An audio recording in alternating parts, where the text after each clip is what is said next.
Hello, everyone. Hello. Welcome to something cool and new and fun.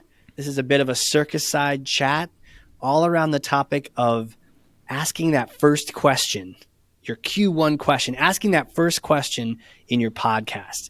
Whether you have a podcast already or you're thinking of creating one, your first question is the most important thing you can do. And today, I've got my colleague Sam Guertin here, podcast producer extraordinaire. Welcome, Sam. Thank you, Casey. Happy to be here. Happy to chat pods, and especially the Q1 question, which is such an important part of every podcast. Yeah, I'm glad you're here, man, because we're just going to riff on this thing, and I've got some thoughts I'd love to get down, and I'd love to just share with you about a couple things. One, why your first question is so important, what it does as it sets the stage. I want to talk about some bad Q1 questions, bad first questions to ask, what you should never ask at the very beginning of a podcast. And then the final thing I'd love to just sort of get to is the idea of how do you actually craft this thing? What kind of questions, how do you start the question? How do you get your guest in a place of passion and expertise? All these different thoughts I have. And I think what I'd love to do for this is make this conversational and maybe a little ranty on my part, but I love to just share with you some of the crazy things I've been seeing with podcast first questions. All right, let's crack your cabeza right open, Casey. What makes a Q1 question so important for a great podcast? The first question in a podcast. So important. It's so important. I literally gave it a name. I call it the Q1 question, which is kind of redundant, but it essentially means it's the first question. And the reason it's important is it sets the stage, right? All the world's a stage. And let me preface by saying your first question, a podcast is like a blank canvas. You can paint whatever you want. Totally cool.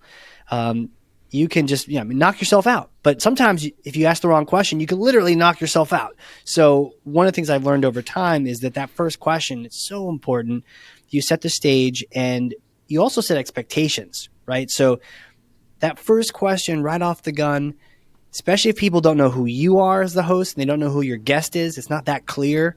You're not like both super uber famous people where you're like, I'll give it a shot. I want to hear what Jewel has to say today, right? If you don't know who they are, then it's like, okay, well, let me see what's going to happen here.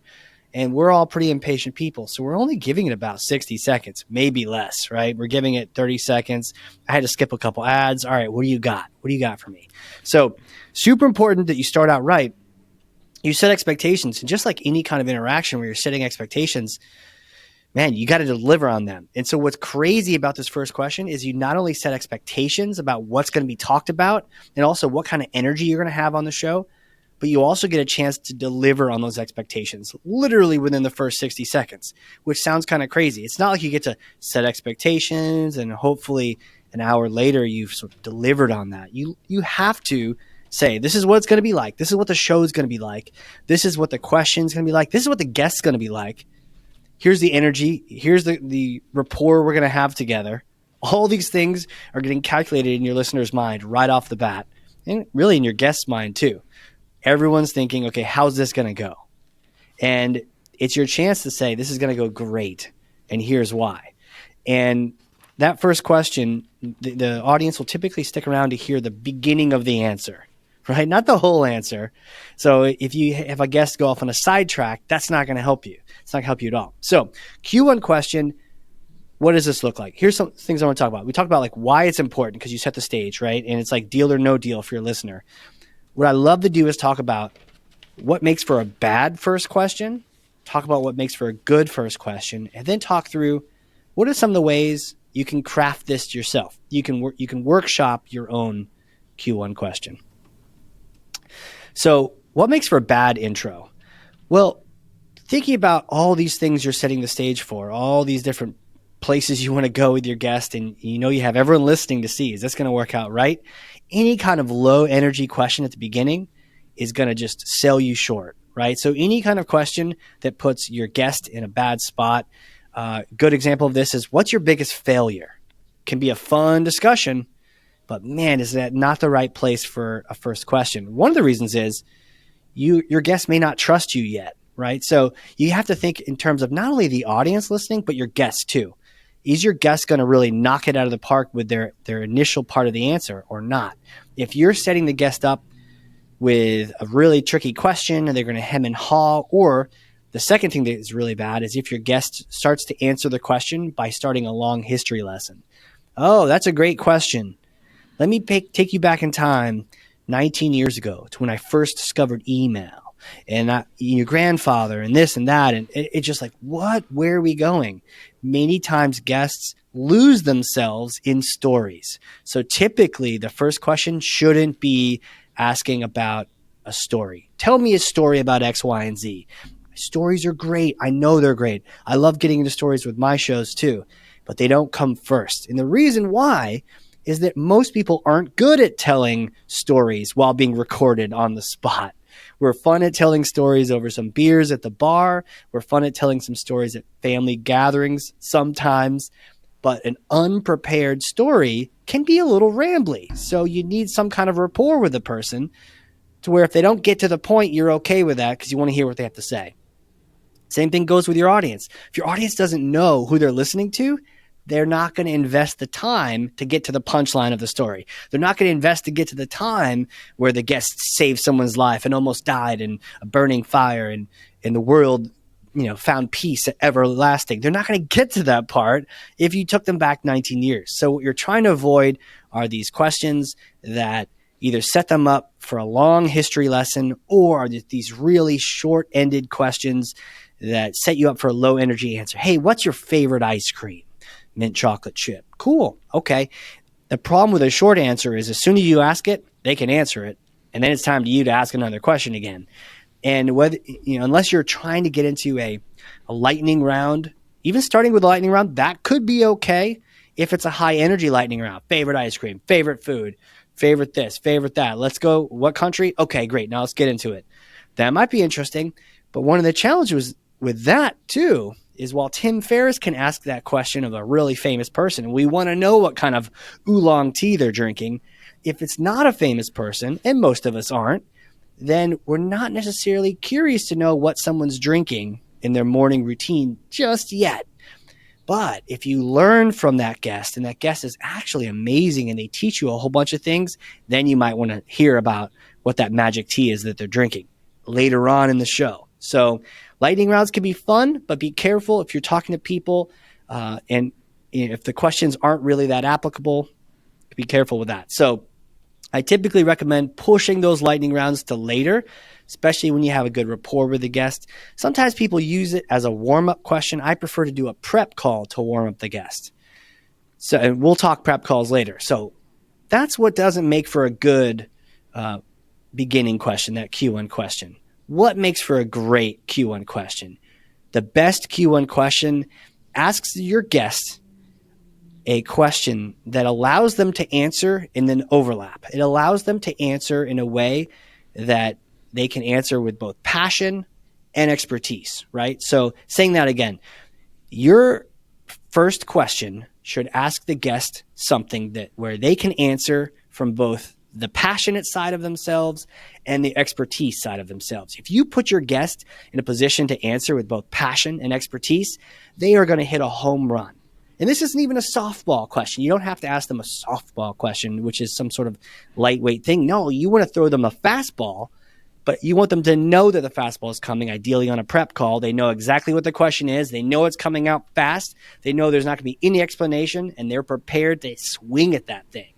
And so the fastball comes and your guest comes out and they just start pouncing on that answer. So later on, we'll talk prep calls. It's really great to prep your guest to answer this. So one of the things with a Q1 question, to get them to answer a question that overlaps with both passion and expertise is a pretty hefty feat, right? So that's where prep calls come into place. That's where getting a sense from your guest and giving them the ability and the warning of this is what's coming up really helps.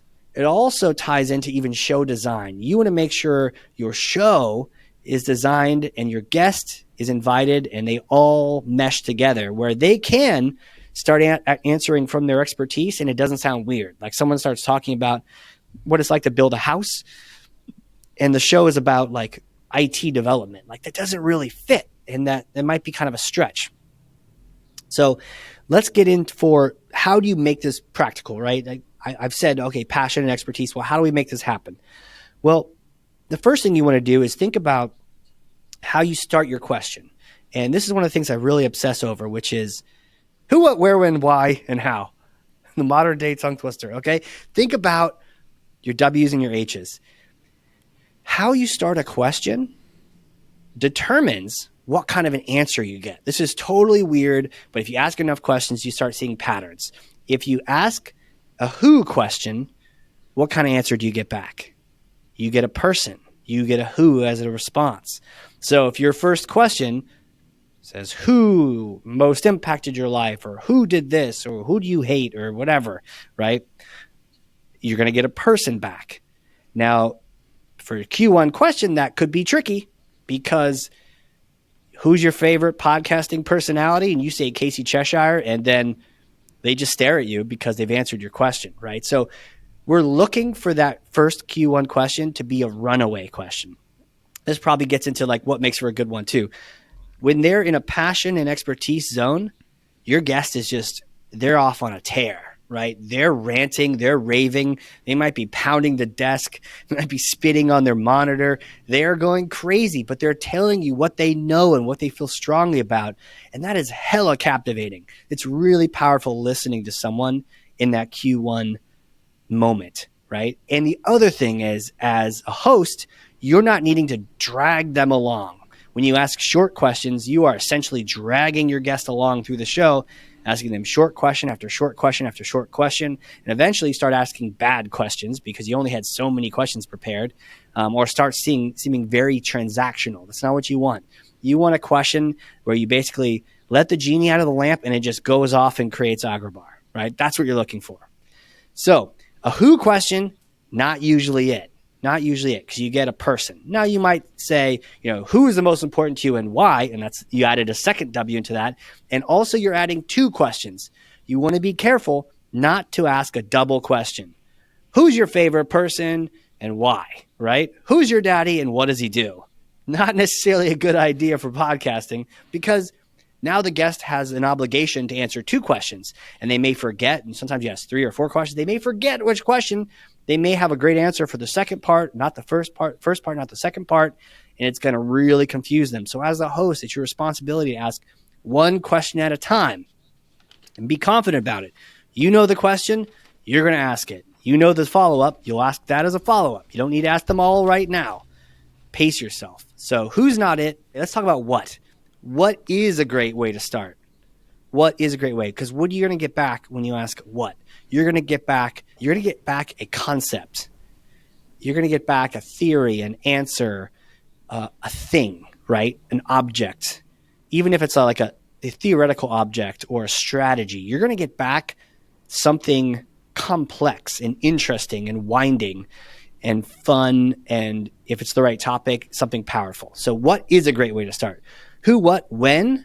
When is also on the bad list. So if you think about a future YouTube short or a future YouTube thumbnail, you've got who, what, where, when, why. You've got some red X's next to some of these questions, right? You've got who, you're going to have an X next to that. What, check mark. When, red X. Why? If you ask a when question, what's the answer? You're going to get what? You're going to get a story, right? And we just talked about how you got to be careful with stories, because to have a really cool TEDx sounding story, it takes hours of preparation and practice and training to really perfect those 7 minutes with 3 slides, right? Most people haven't done that preparation for your podcast unless you're just interviewing TEDx speakers, in which case knock yourself out and ask that kind of a question. But for the uninitiated guest, or for the guest that doesn't have 9 TEDx or TED Talks in their repertoire, you're going to want to watch out for those whens. And I would just say avoid them. It doesn't mean you don't have a whole show with no whens, right? It just means that first question isn't a when. And I only know this from experience because I have asked questions like that early on. And I've also listened to podcasts that we produce here. And whenever that when question gets asked, you get a story. And one of the most painful ones I heard was this guest who was not a crazy person, who was a nice person, I'm sure, if I had ever met them. But when they were asked to tell about a time, they told about a time, man, and they didn't get right to it. They took no less than 20 minutes to tell this story. And I definitely skipped ahead to try to see when the story would end. It was rough. And you got to think, as a podcast host, that can be rough on you too. So one of the things you want to do is protect yourself and protect your energy and make sure you're only asking questions that you want to hear the answer to. So whens are out the door. Can we ask a where question on a podcast? Sure, on a podcast. Should where be one of the first questions you ask on a podcast? You're shaking your head, and I agree with you. No, it shouldn't be. Why? What are you going to get when you ask a where question? You're going to get a location. Where is the location of the buried treasure? The buried treasure is currently under a tree next to a rock wall in Maine, right? You're going to get an answer, maybe specific like that, or it might be somewhat generic, like, well, it's somewhere in the Northeast of America, or it's somewhere on the planet, right? So who knows what you're gonna get? You could make it more specific, but the problem is they're going to answer your question. They're going to tell you where. Where can I go to get X, Y, and Z? You can go here, right? And then they're done, and they're looking at you. And the problem is you don't want to ask a short question first, because one of the things that it does is it drops the energy. As soon as the guest stops talking, the energy goes down. And that could be okay, because if they just got done ranting and raving, you want a little energy break. But if it's the very first question, you want that passion, that expertise to just blast your audience away. And you want to be just blown away by the energy of your guest too and their answer, and you want to pick it apart and dive into it and learn from it. So you don't want them to answer a short question in the very beginning, because the energy will drop. And you need that energy high because you promised something to your guest. You had a really cool intro with flashy music. Now you got to deliver on that promise with a great question to your guest. So where questions, cool to ask, not as a Q1 question. Next, why? Why? Is a why question a good question to ask on a podcast? Why is a great follow-up? But as an initial question, you're going to get a story, or you're going to get the reason why they do something. You're going to get almost like you're going to get the punchline to the joke. You're going to get the answer to the answer. And people may not care about that yet. So one of the things that comes to mind when I think about why is, even though Simon Sinek says start with why, it probably shouldn't be the first question in your podcast. And the reason why is the answer can be somewhat unpredictable. You may get something from a story, you may get something from a short little response, or you may get a detailed reason why you're passionate about drilling water wells in Africa. And I think that's a great mission too. But the challenge can be, again, if you're not interviewing someone famous. Now, if you're interviewing someone famous and you're asking them, why did you go all through the trouble and release that album? Or why do you do 30 shows a month on tour? Interesting question. I do want to know the answer to why. It has to be something where you can ask your guest this and your audience actually wants to hear the answer.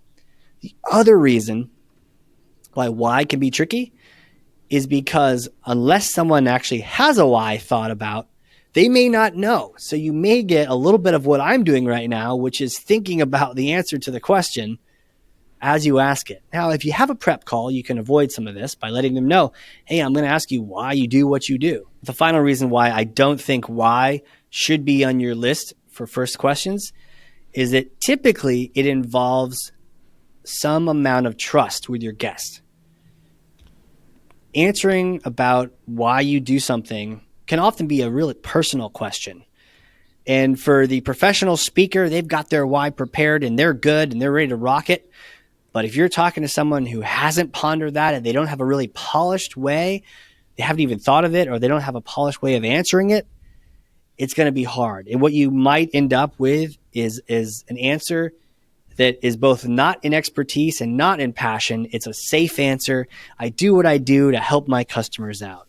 They're not sharing the fact that they grew up in poverty and they really wanted to help other people with this and that. Nope. They don't necessarily trust you yet. So you don't get the real answer. you get that safe answer. And I've had that happen to me on a podcast where right off the bat, I've had a host ask me just a really personal question, like, tell me about you and your life and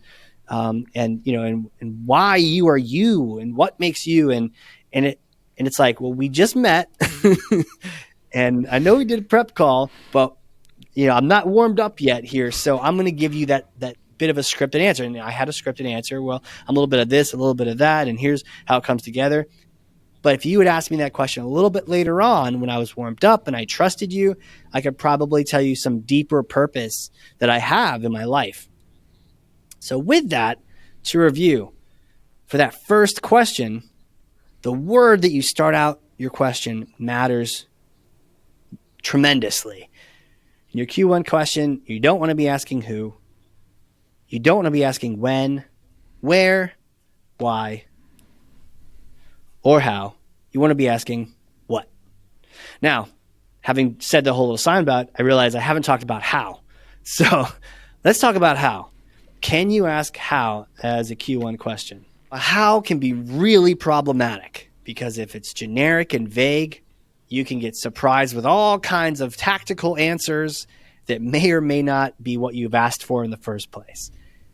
And if you get too specific, you may set the guest up for failure. You may ask them a question they just simply don't know how to answer or don't know how to answer within the realm of their zone of expertise. And two things can happen. They can either say, I don't know, and there's a massive drop in energy and everyone feels kind of funny about the relationship. Or, worst of all, your guest starts making things up. And we all know when they're doing that. And guess what? You had set some expectations at the beginning.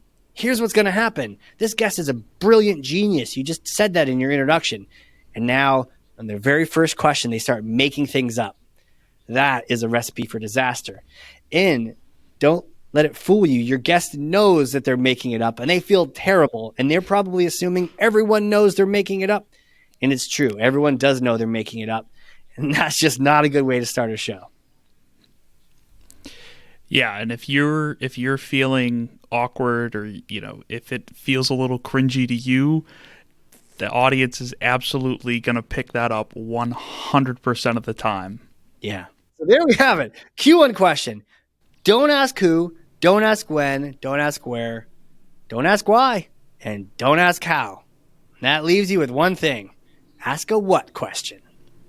I'm just curious for some structure and some strategy chat around asking that what question. How do you create a what question that has value to your audience?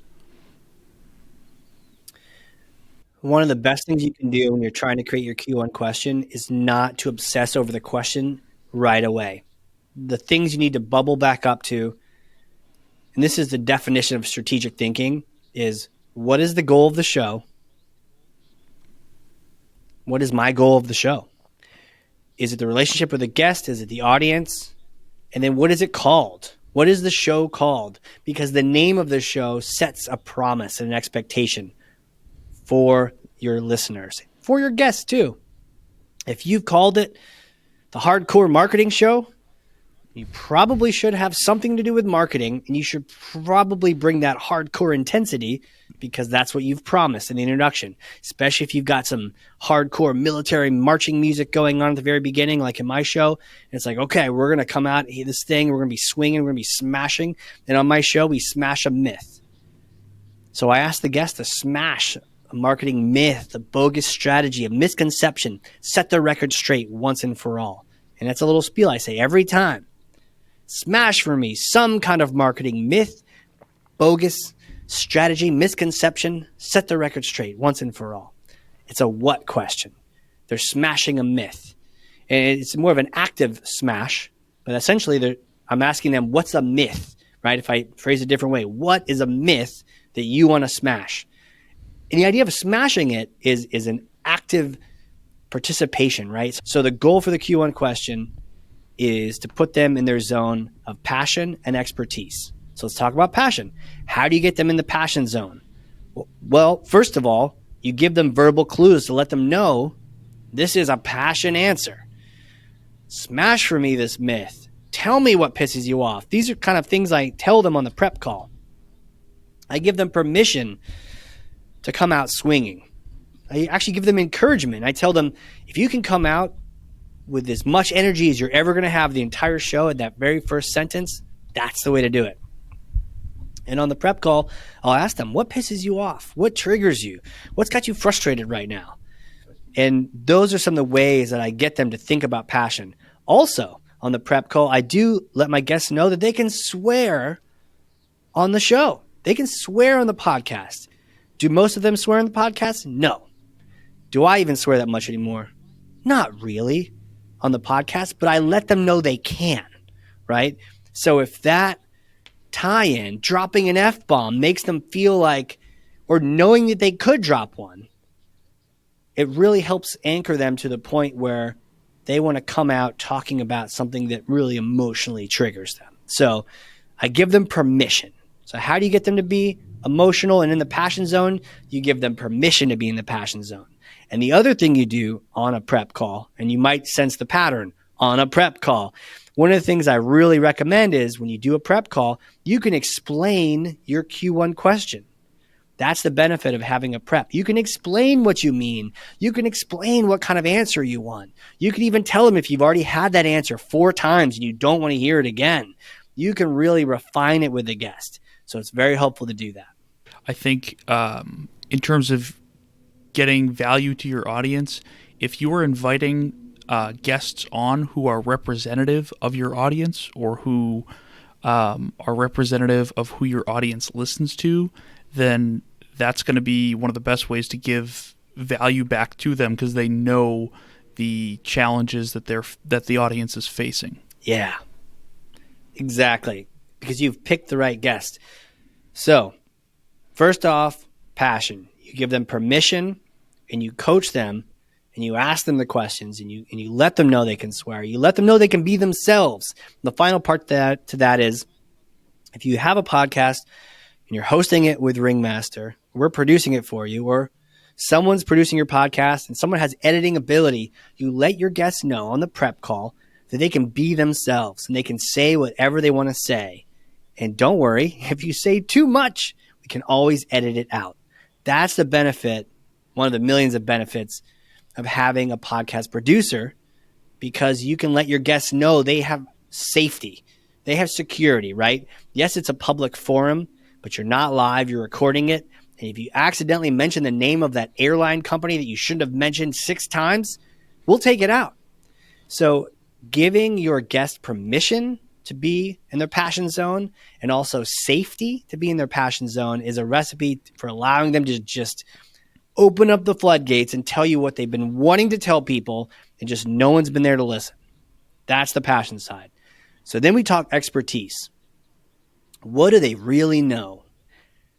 This starts at the very beginning. What's the goal of the show? Who do you want to talk to? Who's the audience you want to attract? Who's the audience you want to entertain? What are the questions you want to know? Ideally, this all lines up with what you as a host want to know. If you want to know about a particular topic in marketing per se, and your guest is an expert in that, and then hopefully your audience comes to hear that same thing, it's a magical combination. You all want to know the answer. And one of the people in the party has the answer, or at least has the start to one. So it's brilliant. So it starts with your show selection and your show naming. And another time, we'll talk about how to name a podcast. But one of the number one goals for a name is to get your guest to come on the show and understand what it's going to be about. If it's named appropriately and you've thought about who you want as a guest and you invite a guest who probably has the right expertise, the next thing for unlocking the expertise on a Q1 question is a prep call. On a prep call, talking with your guest, first of all, sharing what the question is, sharing what kind of an answer you want back, and then you ask them the question. What comes to mind right now when you hear that? And I always ask this on a prep call. Great, here's the Q1. Here's what I want to hear. What keeps you up at night? What frustrates you? What triggers you on this? What myth do you want to smash? Or whatever your question is. You're asking them that open-ended question. What really comes to mind? And they'll tell you 1 or 2 or 3 different things. And maybe they're all 3 great things and you can pick and choose. Hey, let's start out with smashing that. You can address as many of these what questions as you'd like. Let's start with that topic. That's a great topic. I haven't heard that before. Oh, I have heard this other one before. And sometimes you'll get guests who want to say the same thing every show. And it's up to you to protect your own ears and the ears of the audience by saying, well, we have had people talk about that. Maybe there's a slight tweak we could make to make this unique. So they're, again, still in their passion zone, still in the zone of expertise. They know what they're talking about, but they're taking it from a different angle so you don't have to subject everyone to hearing the same answer again. So on that prep call, you're asking them the question, you're getting some answers from them, and you're workshopping it. Workshopping your Q1 question with your guest on a prep call is one of the most important things you can do. Because what'll happen is when it comes time to do the show, you just ask your question. You don't explain it. You don't paraphrase it. This is not real life. It's crazy to listen to. You ask this really powerful question and you stop talking. And you sound great because you asked it exactly the same way every time. And then your guest comes out with this home run, smashing, bat cracking answer like out of the blue, like they've had it prepared for a TED Talk for years. Well, they have had it prepared because you had a prep call. And that's a recipe for high energy right off the bat. And the last thing I'll do is I'll tell my guest, come out with your single answer and then keep going on a rant and tell me all about it. There's 2 best practices we encourage our guests to think about with their answer. And this is discussed on a prep call. The first thing we do is we invite them to prepare a thesis statement first. So when this answer comes out of their mouth, what we want from them is a single sentence that answers the question, says why the answer is so important, says why they care about it so much, and why it really either frustrates them or makes them happy, and they can go off on a rant. And I literally tell them that, like, answer this in this way, and then go off on a rant. The reason why is I not only want the answer from them, but I also want them to just run with it afterward. If you don't do that, they may just stop. And again, we don't want the guest to stop with an answer, a short answer, waiting for your permission to continue, because then the energy comes down again. And it's hard to then say, okay, keep going. No, keep going. It doesn't really work. So you give them permission up front, come out with a very perfected, very thoughtful first sentence answer, and then you just go off on a rant. I'll then tell the guest at some point, I'm going to ask them the why question or a where question or a follow-up that says, where does this thing come from? Why do most people not know about this? Or what is the origin story of this thing that you're talking about, right? So we'll discuss that. And at some point, I'm then asking a how question. I'm then saying, okay, I'm in. I want what you're describing. I want the what that you're describing. How do I get it? And so the second thing we ask our guests to prepare is an ordered list, a numbered list of 3 to 7 things. The number doesn't matter. I always tell the guests, the number doesn't matter, but have some kind of numbered list of different ideas that relate to your answer. And we're not going to go through them real quick. We'll step through them one at a time, like a chapter in a book. Tell me about this first. Tell me about that second. Now, if the guest, this is really great. If the guest is able to say, well, Casey, there's 5 things that really come to mind when I think about how to do the how here to the what I just described. I'll write down on my notes on the side 5 things, whatever the number they told me. And then as we're stepping through, if we go off on a sidetrack, some tangent, maybe on number 3, we start talking about frozen yogurt. It happens, right? Sometimes you want it to. It's fun. Well, I can get us back on track by saying, okay, what was number 4 in your list? What was number 5? So it just brings a nice ordered structure to this Q1 question. And that's one of the next benefits, and one of the more final benefits of a properly structured Q1 question is you've got a blog post. You've got an article waiting to be written with a thesis statement, an origin story, and a numbered list of how to actually do it. That is a ready-made answer, maybe a few tweaks here and there. But if you've got the transcript for that content, man, you can repurpose that episode and take it off to the races. And that guest just sounds fantastic. Yeah, no, absolutely. And one thought I was just having that goes into creating that question and understanding what the show's about and what your audience is looking for, and maybe what you should be curious about, is looking at search volume and what are people, related to your website, your company, what are people searching for, and what areas do you need to rank for? Because, if on that prep call they talk about a couple things that they might want to answer with, then you can kind of guide it in a way to give a more valuable, for many reasons, a more valuable answer. Yeah, it's all about that guidance. Almost any issue that ever happens on a podcast episode, I can always tie back to a conversation that should or could have been had on a prep call.